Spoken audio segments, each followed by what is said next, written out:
Thank you, thank you, thank you, thank you, thank you, thank you, thank you, thank you, thank you. Awesome, awesome, awesome. So this is the after party for episode 22. Staying versus leaving. Yes, ma'am. Because the choice, the hard choice, is yours. It's yours. My goodness.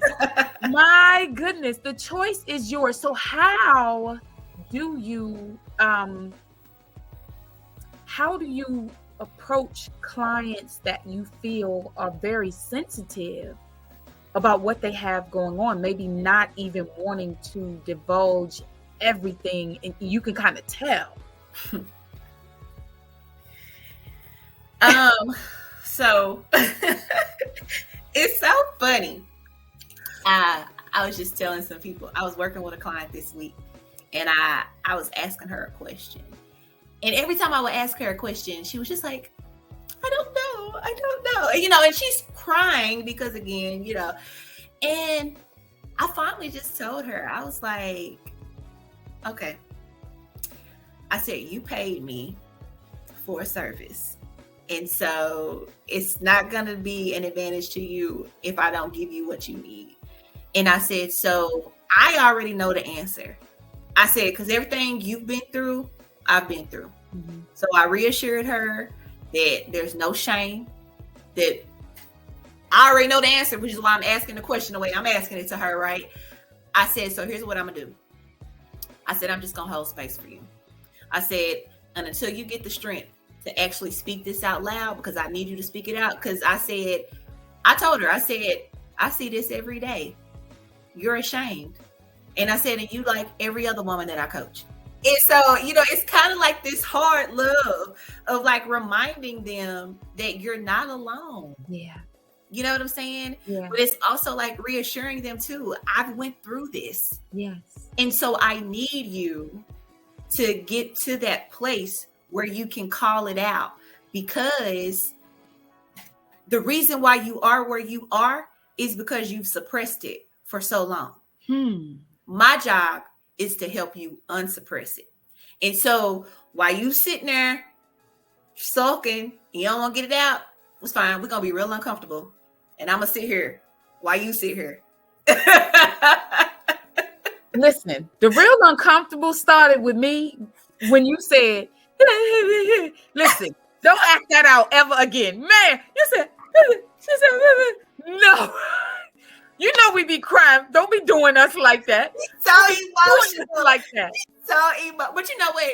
We are. I feel like I can say that though. Like I can do that jokingly because at the end of the day, my ladies know I love them. Come on here. You know what I'm saying? And so it's like, it comes from this space of like not talking about them, but it's like, it's not a mockery. I'm just, telling a story. But here's the thing too, for me, when I'm doing this work, it's already so heavy. Yeah. So I have to find laughter and enjoyment in things that I can. And eventually they'll go back to, once they get healed, and they'll laugh at it too, know, they know I genuinely love them. Yes.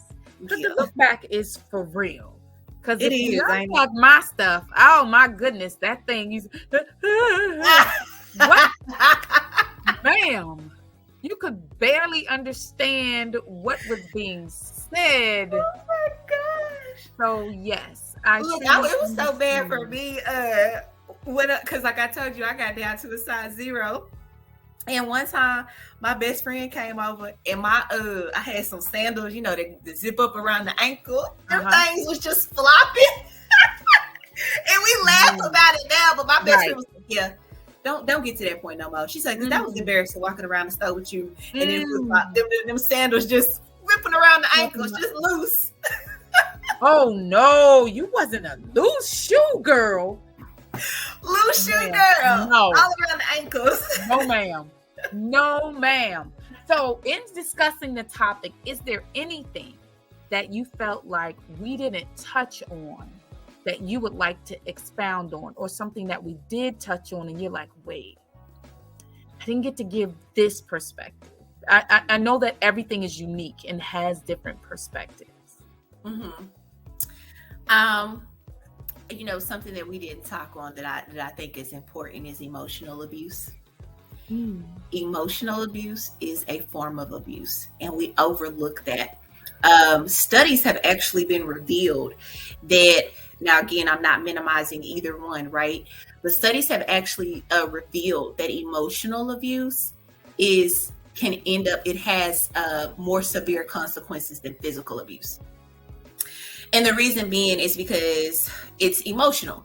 So a lot of times people don't even know they're being abused. Yes. Right? Because it's emotional. But so what that means is that people will stay in a situation longer because there's no physical showings of abuse, right? Right. So you can see the scars. You can't physically you can't see the scars. They're inside, right? Scars. Yes. And so what happens is now they're even showing like it has more adverse effects. So mental health is coming out of it, right? Mental illnesses, like how it affects you mentally, and then also how it's emotional abuse is a gateway to physical abuse. And so talking about that as well, because if people know how to acknowledge emotional abuse, then they can leave a lot sooner than before the physical abuse comes in. And they always say if you're dealing with like a narcissist and stuff like that, women, it's a known fact, not women, people go back into abusive relationships 5 times. Like they show that on average, people will go back into an abusive relationship, emotional or physical, 5 times. And after that 5 times, studies have shown that it actually ends up not good. So a lot of times people die. Like there's a death that kind of occurs in that. And so I think us talking about that emotional abuse component is really important. You just said something. You said that the emotional abuse, someone will go back 5 times. I've done in the domestic violence I did with the director, Tiffany Hernandez,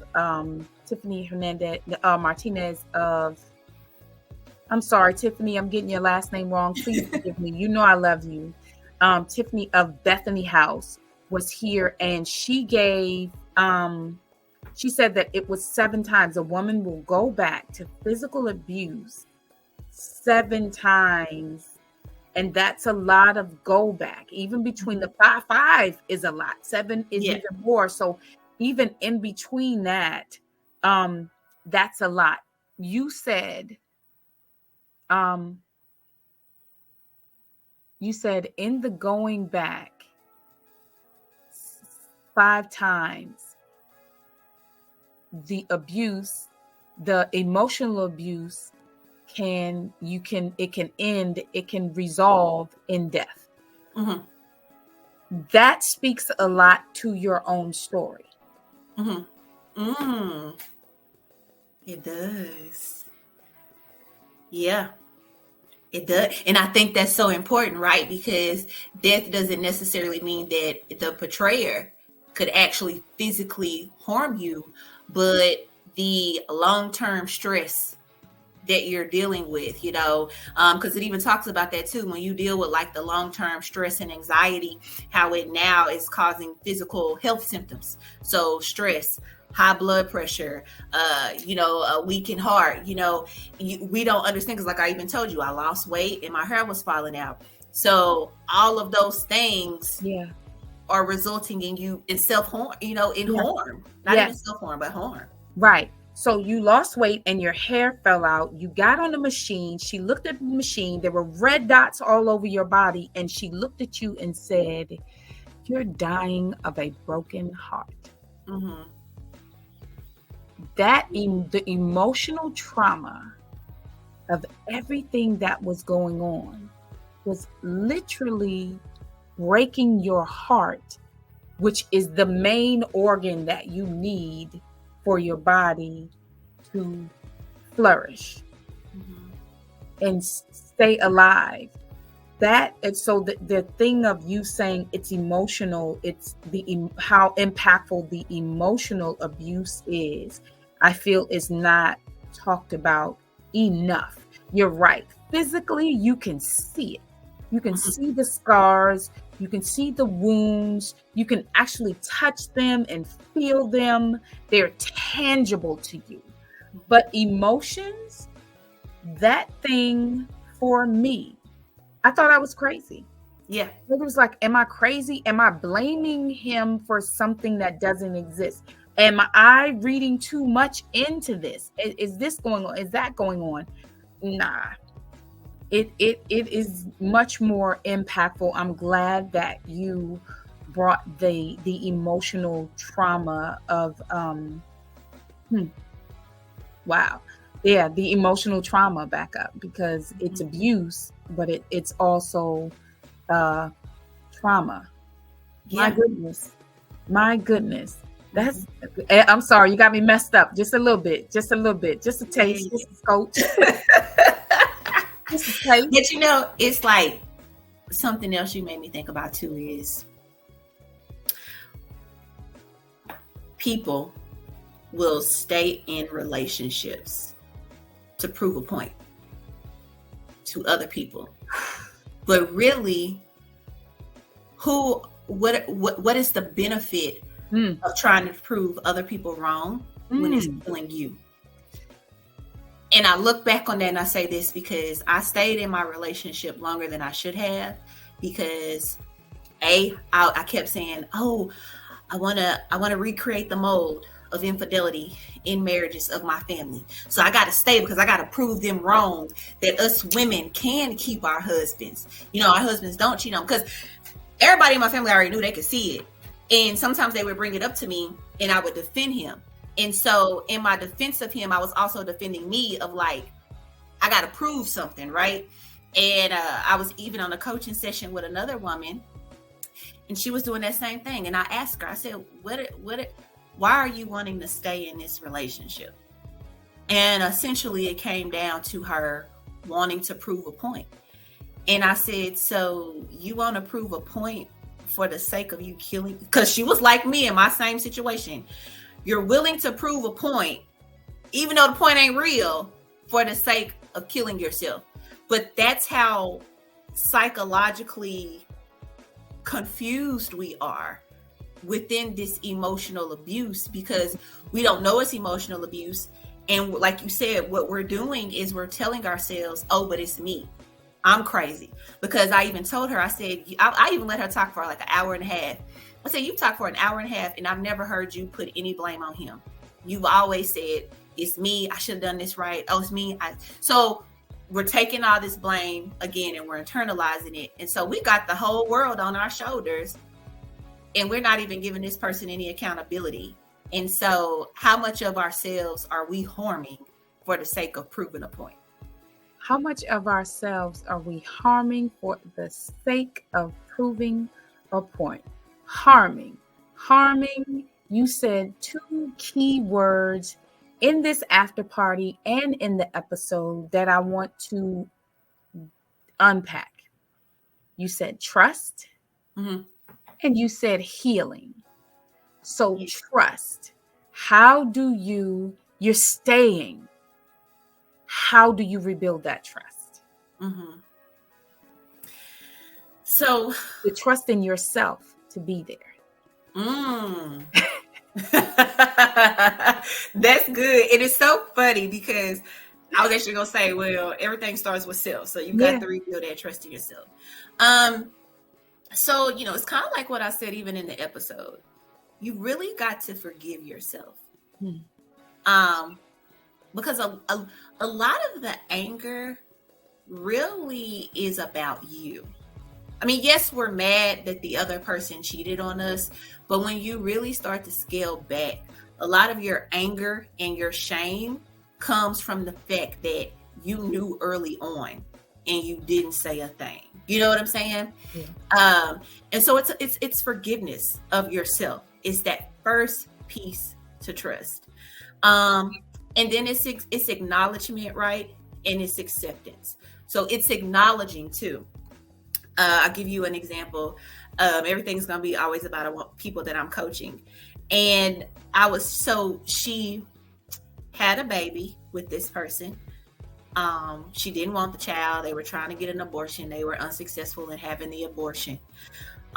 Basically, long story short, she made so many concessions. And so she was beating herself up for all of these concessions that she had made with this person. And so I was having her to say those out loud, and she wouldn't say them out loud. And so I would let her talk, and then I would ask that same question. What are you angry at yourself about? Long story short, all of those things. So it's actually acknowledging too, like, these are all the things that I've done wrong, because you've got to first see where you lost the trust within yourself and how you can rebuild those things within yourself and forgive yourself for those. Man, I got pregnant out of marriage, before marriage, and I said I would never do that. You know what? I forgive myself for that. And giving yourself compassion, because we give everybody else in the world compassion, but when it comes to ourselves, we never give it to ourselves. And then the next part too, to rebuilding trust, is getting out of this judgment mindset. What we'll learn is that we're projecting how we are onto other people. A lot of times we're judging people all the day, so we assume that people are judging us, and they're not. And so I can tell how judgmental a person is by how hard they are on themselves when they're going through the grieving process. And it's so funny. I'll ask people all the time, you judge people in your head a lot, don't you? And they'll be like, how did you know? Because you do your same self like that. So you've got to stop judging yourself for all of the failures that you've done within yourself, because you've already broken the trust within yourself. Every time you overlooked it, you were taking trust away from you. Every time that you said, okay, I'm going to take you back, but if you do it again, I'm not coming back. And then you do it. You're lowering your trust within yourself. And so you have to start learning how to actually see where you lost that trust so you can rebuild that trust within you first. Interesting, because you definitely point out a factor in trust for me. I believe that we lose trust within ourselves because we hear ourselves all the time. We're with ourselves all the time, and we know how much we lie. Yes. What I say? Let's be lying ourselves. Listen, lying. Yeah. Scenario comes up. Somebody's like, oh, I don't want to go to that. I'm going to tell them this. Why can't you just tell them you don't want to go? Yeah. Why isn't your honest answer a good enough answer? So after a while, we start to we know how much we lie. Oh, I'm working out every day, 3 times a day. That's what I'm going to do. We already know we're not doing that. It's not even realistic to go from nothing to 3 unless you have a coach. Now, let me tell you something about a coach. If you had a coach in your situation, how much quicker do you think you would have been able to move into freedom from what had happened? It wouldn't have been 5 years, I can tell you that. Because actually, my trichologist that I told you about, she was also a life coach. So she actually ended up coaching me. And that is how it was like overnight, I started to change who I was, how I thought, how I even perceived myself. You know what I'm saying? Yes. And if I would have had a coach at the beginning of this, man, I would be so much further along. When do you think you would have been willing? When do you think, because now coaches are popping up everywhere. The pandemic has really had people sit with themselves, and in some sense, people were able to figure out what that thing was that they could do. Yeah.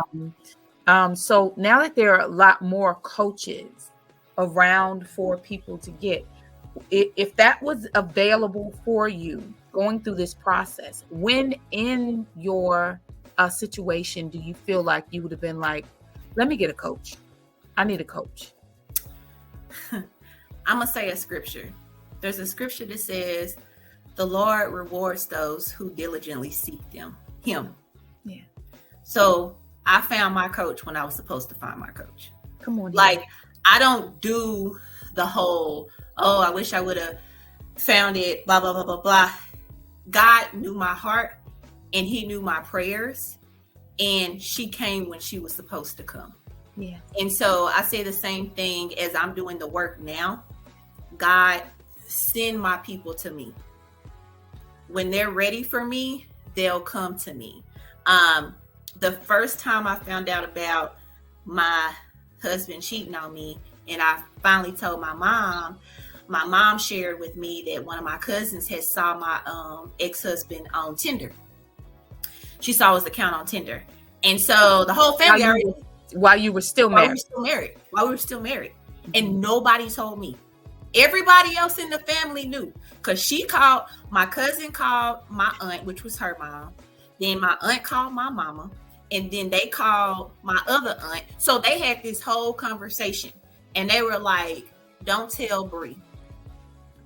And initially I was angry, right? I was very angry.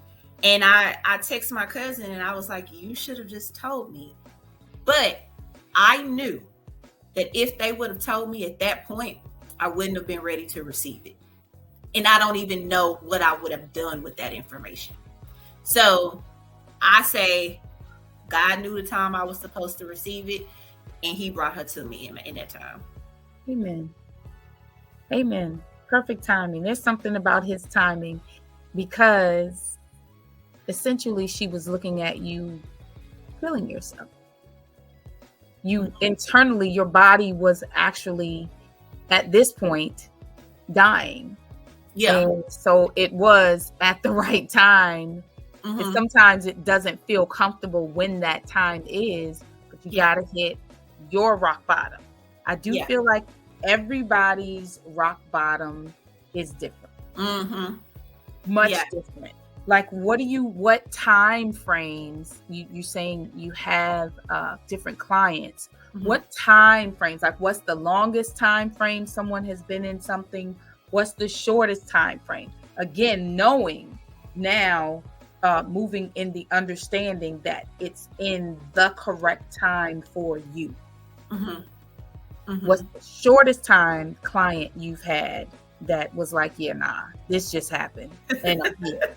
And somebody else was like, listen, this has been going on for years and I can't do this tomfoolery. I need to understand what this is and make my choice.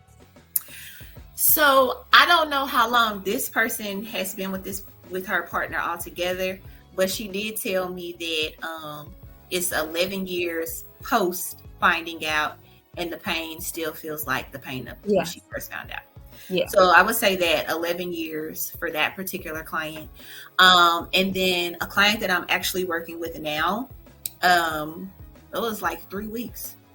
And she found out, and she was like, nah, I got to figure out how to navigate this. Yeah. And she's wanting to stay with him. And so we're learning that process. But about 2 to 3 weeks.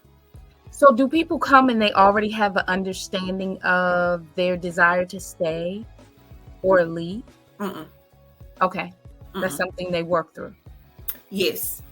Yeah. Because that's a process. Like, I even interviewed a woman who was going to make it work with her husband at the time. Mm-hmm. And so she went back and she was in it. And then she even said, like, once she started doing the work herself, she got herself a coach. And then she was able to see that, nah, this ain't it, you know. And then she left. And I think that that's important to mention too. Like, it's okay for you to change your mind. Like, you can first say, all right, I'm gonna go back. I'm gonna try to work this out with you. But then again, that's why I always say I like to help you find the decision that's best for you. Yes. Because essentially, if there's something within you and you're not at peace with being there, even if they are trying to work things out, you have to be at peace within yourself. And so I just help you figure that out. So what about staying? How do you help get a plan together, help someone come to the understanding of the plan to stay? And even in staying, by staying, I mean stay and this is my plan, these are the consequences. Do they then come back to you and go, yeah, nah, we're gonna go, I am staying. I'm definitely staying. It's happened again. I'm staying. Like that definite stay person. How do you maneuver through that? Mm-hmm. So it's like if I'm working with them and even in the midst of it, the person cheats again. Yes. It's going to go back to that inner work. And it's going to be them asking them hard questions about this keeps happening. And you have to look at facts. Because I actually have somebody like that now. I come to think of it. You have to look at the facts, right? If you choose to stay with a person and you know they're not going to change, well, then you have to be, are you saying you're okay with them constantly cheating on you? You know what I'm saying? Yeah. So it's like, what level of acceptance are you going to allow in this relationship? But it's still going back to you and why. Why do you feel like you have to stay in this? Or why do you feel like it's okay for somebody to continuously mistreat you in this manner and you're constantly hurt about it? What's your fear? What is your fear of leaving? Right? That is very good. That's a good transition. What is your fear of leaving to move to healing? You talk a lot about healing. What is your definition for healing in this process? So I think everything that you'll learn about me is about self. And so it's loving yourself. And seeing yourself, because when you are in emotionally abusive relationships, you put yourself on the back burner. And a lot of the times you don't realize it, but subconsciously there are some things in you to where you feel like you're less than. You don't truly love yourself. Somebody asked me a question before, and I thought it was a really great question. And they said, what is life before infidelity? Because they were like, your business is called Life After Infidelity. But what is life before infidelity? And I told them life before infidelity is a false sense of love, self-love. It's a false sense of self-worth. It's a false sense of strength. Because all of this stuff before, like we talked about, I would never be with somebody who cheated on me. Like I'm ghost, I'm gone. I thought you could not tell me I was not strong prior to going through what I went through. Yes, now ma'am. I know I'm strong. Yes, but ma'am. Prior to that, so when you are in a relationship like that where it's abusive, there's something about you subconsciously that is not that you need.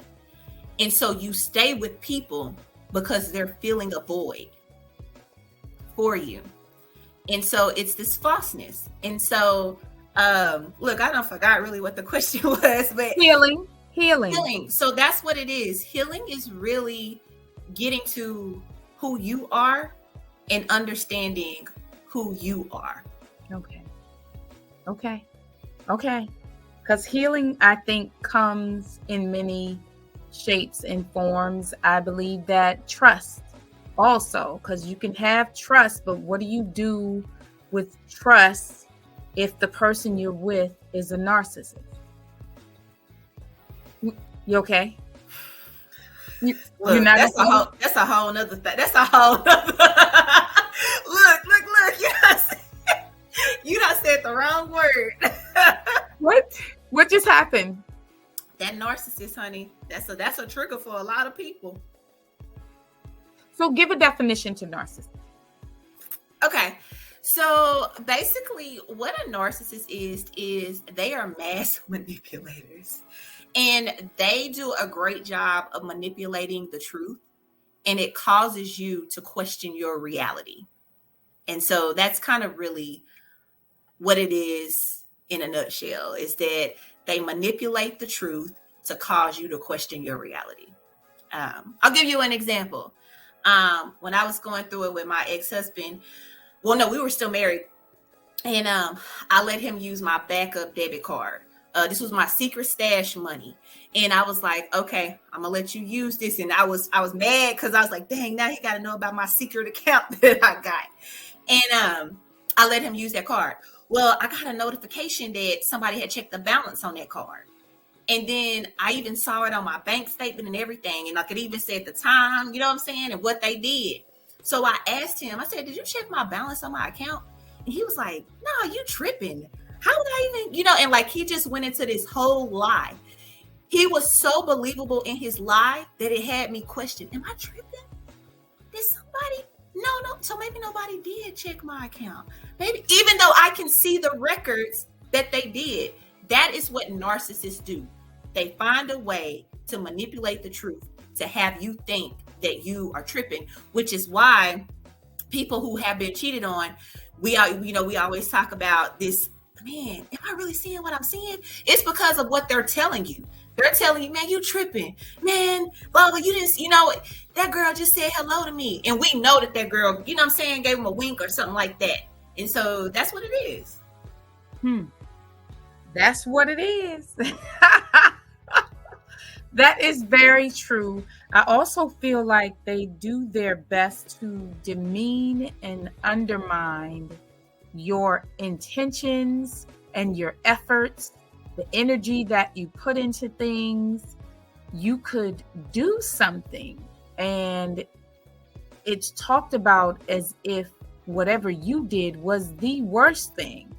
But then let's say you cooked a meal. Oh my God, that was horrible. But then you see them eating it. Yeah, so I'm glad that you say that, because that's one of the tactics that they use, is because they do their purpose too, outside of having you question your reality. Their purpose is to make you feel small. So like you said, they'll do a lot of those things where everything is always your fault. So it's like, oh, well, I cheated on you because you weren't combing your hair and you was coming home wearing them do-rags and blah, blah, blah, blah. You know what I'm saying? So they do all of those things to make you feel less than about yourself. So it gives them control. Yes. And control is the key. Control is the thing that they want to have over the relationship. I have even held conversations with women, and the narcissist that was in their life had them thinking, listen, I got somebody else. I'm leaving. This is just it for a little bit. And so they would give more in hopes of keeping the person. Well, the person was never going anywhere. Nobody else was going to be, in terms of taking them. People will play with people, but sometimes people like, yeah, nah, you keep your toy. That's you. Yeah. That's you. I just had a moment. That's your toy. I don't want it. I'm gonna put that back on your playground. That's all you. And I think that they would have, it's amazing how they, like you say, and it's bending the truth. No, I say it's definitely just downright lying and not telling the truth in terms of how things are really going on, that causes some to feel as though they're crazy. Yeah. And like you said, it's this sense of control. And like I remember one time I asked my husband, I was like, why can't you just stop cheating? And his response was, I can't quit cold turkey, And then one time I was just like blowing his phone up. It was in the middle of the night. Yeah, Yeah. And guess what? Because he had already done a great job of lessening my esteem about myself, I took it. Right. And then he would even say stuff like, I'd be like, well, why don't you just leave? You doing all this cheating. Why don't you just leave? And he would say, well, I can't because you need me. I have to look after you. So they do all of these. They say these things purposely to make you feel like you need them. And they know what they're doing. Right. Even I texted him one time. I was blowing his phone up. And it was like in the middle of the night, 2, 3 o'clock in the morning. And he was like, if you keep calling me, I'm not coming home. Again, control. So all of these ways in which they can gain this control. And what happens is the dangers with being with the narcissist is that you set the bar. So if they do this thing and you allow it, they know, okay, she allowed it at this level. So the next time I do something, I'm going to do it at this level. And so with the narcissist, unless they really feel like they're a narcissist and they're going to get help, it's never going to stop. It's only going to get worse because they're always going to go a little bit higher after we allow one behavior after the other. One behavior after the other. When we got on here for the after party, you mentioned, actually in the episode, you mentioned 2 people that had been in the situation of being married and being cheated on. I can say that these 2 people's situation ended differently. One chose staying, one chose leaving. So the 2 people you mentioned are Halle Berry and Beyonce. Both women extremely beautiful, extremely successful, extremely admired, extremely sought after. You would think in your right mind, nobody would cheat on them. Who would cheat on them? That is something that I found was conversation for women. Who would cheat on her? Who would cheat on her? It's amazing how we blame the woman indirectly. Yeah. Like, what does she do? Who would cheat on her? Why would someone, and it's not even cheat on her. It's like, no one ever said, what's the problem for the men that did it? Yeah. And, oh no, go ahead. No, I'm listening. I'm like, I was thinking, to me, that's what I tell my women. That's my first indicator. So one of the things I always ask women when we get on calls is I ask them, when you brought up what they did, what was their response? And if a person is like, the person was like remorseful and like, I'm so sorry, I want to make it work. I'm like, okay, cool. They might be a good candidate. They might be a good candidate to rebuild trust with. But if your partner said, well, I cheated on you because of, like, I have one client, partner said, I cheated on you because you had an abortion and you were withholding sex from me. Hello, you were grieved. You just had an abortion. So of course, psychologically, you're not even ready to be intimate. And so that's the first indicator for me, is when you're working with someone, their initial response is going to tell you a lot about how you can tell if you can work with them, because their character in the core of them is in their response. Right. If they're going to blame you for everything, or did they take responsibility for their actions? Right. If they're going to blame you for everything, or if they're going to take responsibility, that would definitely explain both of those ladies' situation. And just using them again as examples, it's only because they're in the news. Everything was, I'm sure not every intricate detail, but it was a blast. Yeah. On social media, on the news, on, all the platforms, everybody kind of knew different components of what was going on. But again, they're not singled out. but it just makes you go, as women, we all were like, well, who would cheat on them? So if they cheat on them, they'll cheat on me because they're absolutely beautiful. And that's not the measure that you're telling us. We need to measure this way. Yeah. Yeah. And you know what? It's so dangerous in that too, because I was actually a victim of this. I was like, dang, if Halle Berry and Beyonce can get cheated on, then what about little me? Like I'm nobody. And so what I told, that's another reason why I stayed, right? Was I was like, oh, well, all men cheat. Because if the most beautiful women get cheated on, then I have to just be okay with this. And that is so dangerous, because I had someone reach out to me and she was like, all of her relationships have ended in infidelity. So the one that she was in currently, even though he was cheating on her, she said, well, since all men cheat, I'm just going to have to be at peace with this one. And so there's a danger in that, of like, even when we see those things subconsciously, we're allowing ourselves to accept this mistreatment because our subconscious is telling us, oh, well, everybody goes through it. Beyonce and Halle Berry went through it. So you've got to accept it too. You've got to, you've got to accept this.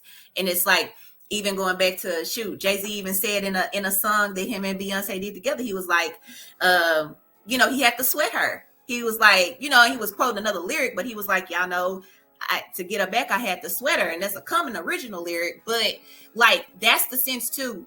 When you're a betrayer, you also have to bite the bullet for a little bit to rebuild that trust. And so if a person still has arrogance and pride, even though they did you wrong, and they're not truly trying to understand how their actions, because yes, there's probably some things that you got to work on in a relationship, right? But initially, the hurt that you caused this person, if you can't see past that, you don't, that person is selfish. And how can you rebuild trust with a selfish person?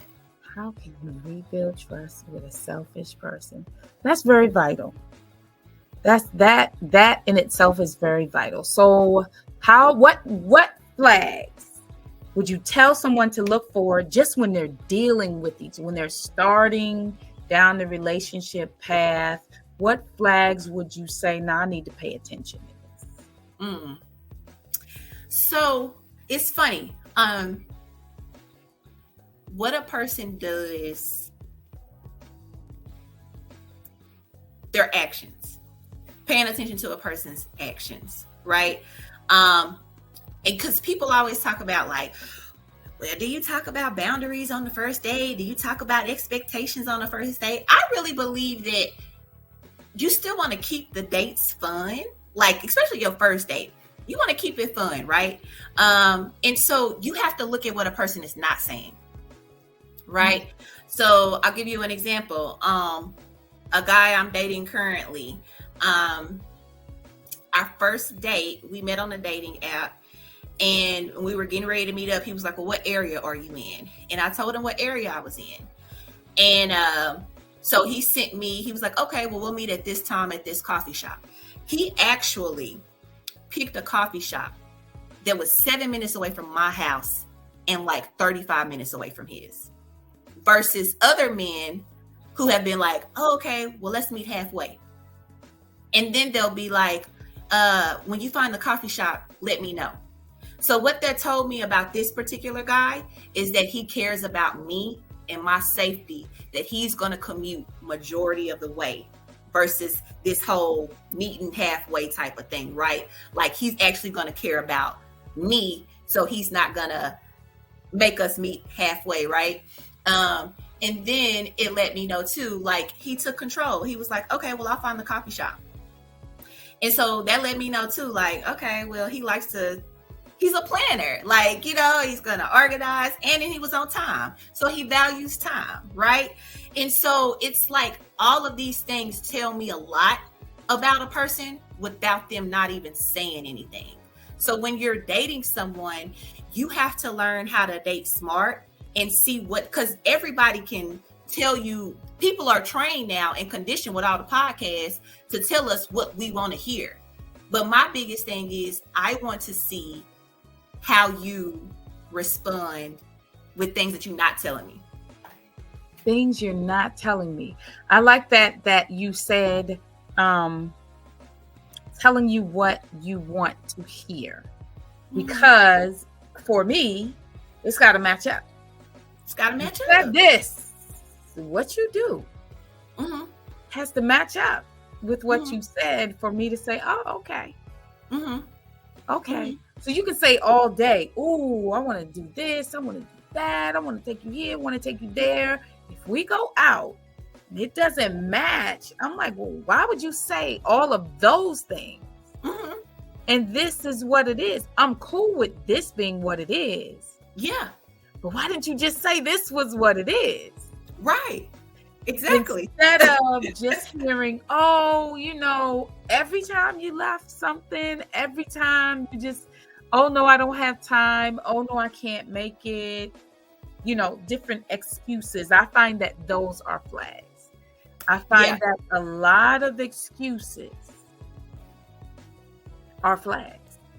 Those are flags. If you can't have some consistency with honoring the things that you say, that's a problem for me. So I feel like we talked about the deal breakers. How do you advise women on making a list of things that they actually want?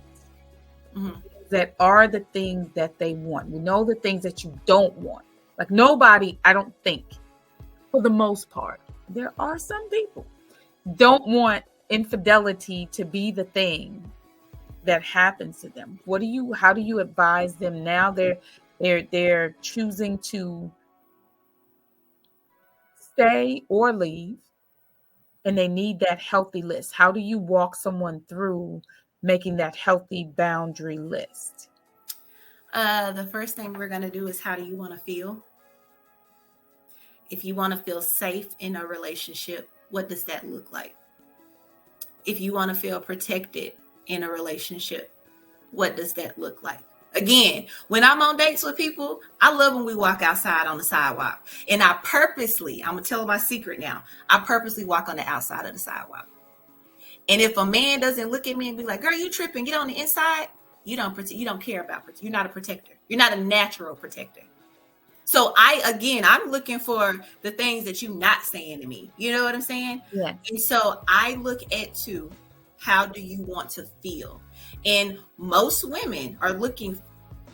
people are looking for three things in any relationship: business partnership, romantic partnership, boss to subordinates. You're looking for three things. You're looking for safety, security, and certainty. And when you boil that down, it's, do you care? Do you understand? And can I trust you? And like you said, when a person is inconsistent, that disrupts the trust, because I can't trust you. Yeah. Because I don't know if you're going to flake or not flake. Yeah. You know what I'm saying? Yeah. And so security, certainty, and safety is what we're all looking for. And how do you want to feel? Right. How do you want to feel? Ma'am, yet again. This has been a lot for my mind and my heart. Thank you so much. I did want to ask just one more thing. I'm trying to just narrow it down to one thing because you touched on so much. If you're in a relationship and religion is something that people, you all right? Yeah. You're not all right? No, I'm good. When you be hitting those buzzwords, I'll be like, ooh, okay, she talking good now. Religion, because they, don't be unevenly yoked. But then everybody says, yeah, you can't walk away. There are no exceptions to this rule of being married.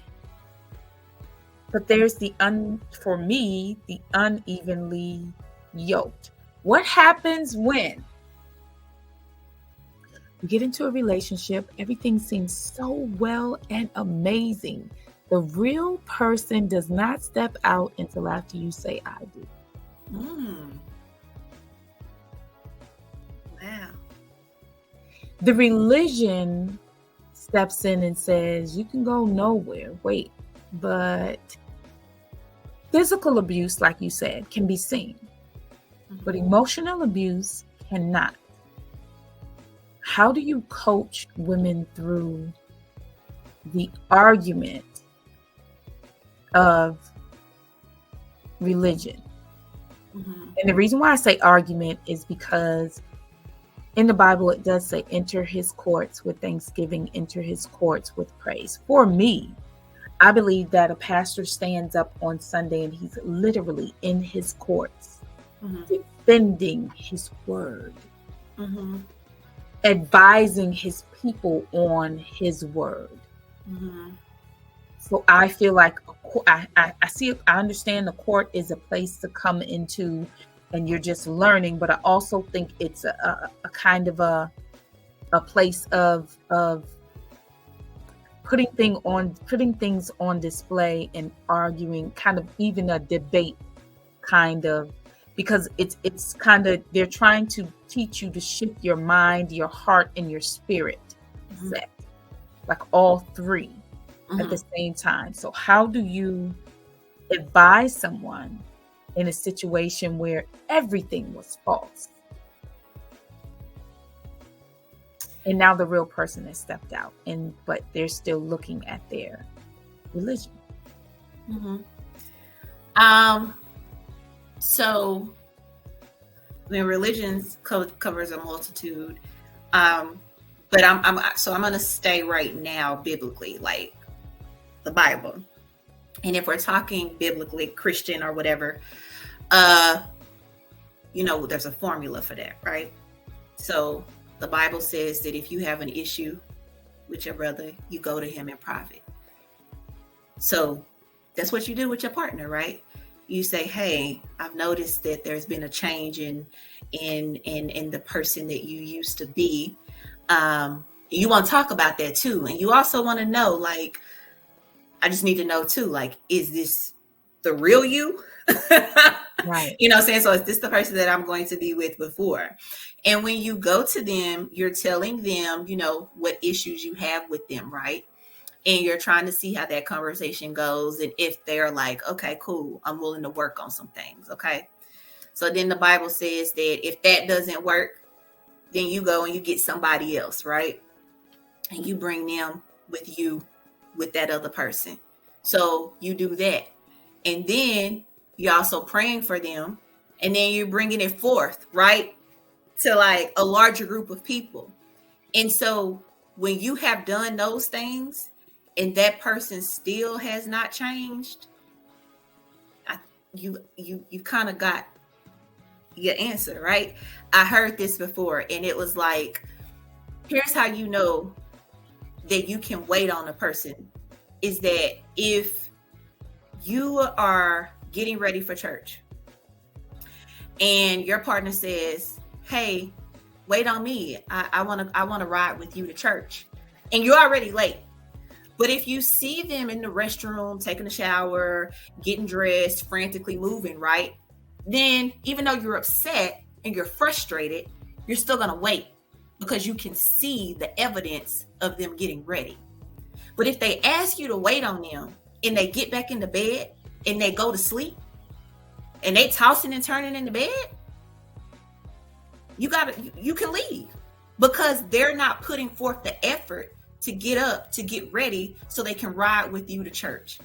And so that is how you have to look at that, is that you give people the opportunity to show that they're putting forth the effort to do what it is to make this relationship successful. And if you don't see that they're putting in any effort, you have your answer. The evidence is in the effort. You heard it here, ladies and gentlemen, boys and girls. You heard it here with the recovery coach. What did I do? Just be yourself. This was good, honey. Hey, after party. This is when you really get down and dirty with it. Exactly. So, exactly. I do again thank you. I appreciate you taking the time. Another amazing conversation. Just your wisdom in this area, definitely on display. I appreciate you. I honor you being here and sharing. Again, thank you so much. Thank you so much for having me. I really appreciate it. This is it means a lot, to trust me on your platform. So thank you. Oh yes, and I do. All right, there we have it, the After Party episode 22. Listen, it's up to you, and it's a hard choice to make. If infidelity has peeked its ugly head at you in your situation, and now the hard choice is yours. Staying versus leaving. Hope everything that Briaina shared with you definitely helped. Have a great one.